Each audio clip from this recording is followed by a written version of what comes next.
चंद्रगुप्त ने अखंड किया, फिर अपनी कलम के दम पे उसे भीमराव ने बुलंद किया। जब भारत अपना बिखरा था तब चंद्रगुप्त ने अखंड किया, फिर अपनी कलम के दम पे उसे भीमराव ने बुलंद किया। उस देश के कुर्सी पे अब तो ऐसा ठग है बैठा, उस देश के कुर्सी पे अब तो ऐसा ठग है बैठा, जो देश को ऐसे बेच रहा कि नाम पड़ा विक्रेता। वो चाय बेचते बेचते अब बन गया देश विक्रेता। आया देश विक्रेता, देखो आया देश विक्रेता, आया देश विक्रेता, देखो आया देश विक्रेता।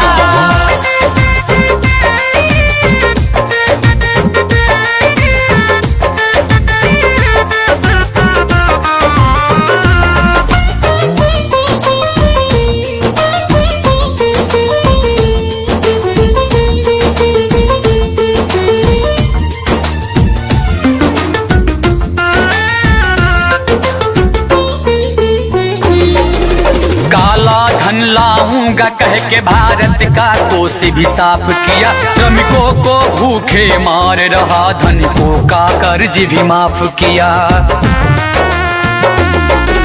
काला धन लाऊंगा कह के भारत का कोष भी साफ किया, श्रमिकों को भूखे मार रहा, धनिकों का कर्ज भी माफ किया, धनिकों का कर्ज भी माफ किया, धनिकों का कर्ज भी माफ किया। लाखों का सूट पहन के भी खुद को फकीर है कहता, जो देश को ऐसे बेच रहा कि नाम पड़ा विक्रेता। वो चाय बेचते बेचते अब बन गया देश विक्रेता। आया देश विक्रेता, देखो आया देश विक्रेता, आया देश विक्रेता, देखो आया देश विक्रेता।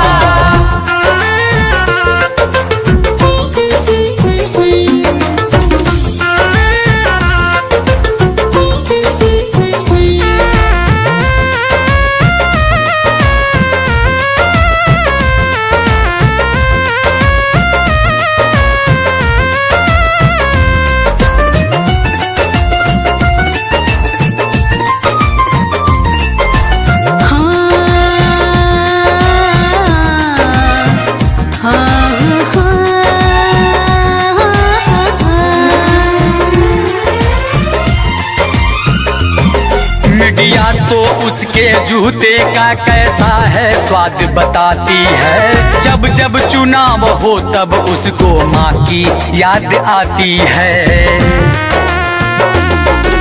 मीडिया तो उसके जूते का कैसा है स्वाद बताती है, जब जब चुनाव हो तब उसको माँ की याद आती है, माँ की याद आती है, माँ की याद आती है।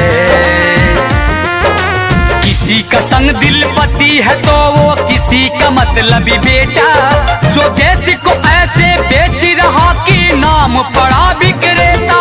वो चाय बेचते बेचते अब बन गया देश विक्रेता। आया देश विक्रेता, देखो आया देश विक्रेता, आया देश विक्रेता, देखो आया देश विक्रेता। जब भारत अपना बिखरा था तब चंद्रगुप्त ने अखंड किया, फिर अपनी कलम के दम पे उसे भीमराव ने बुलंद किया।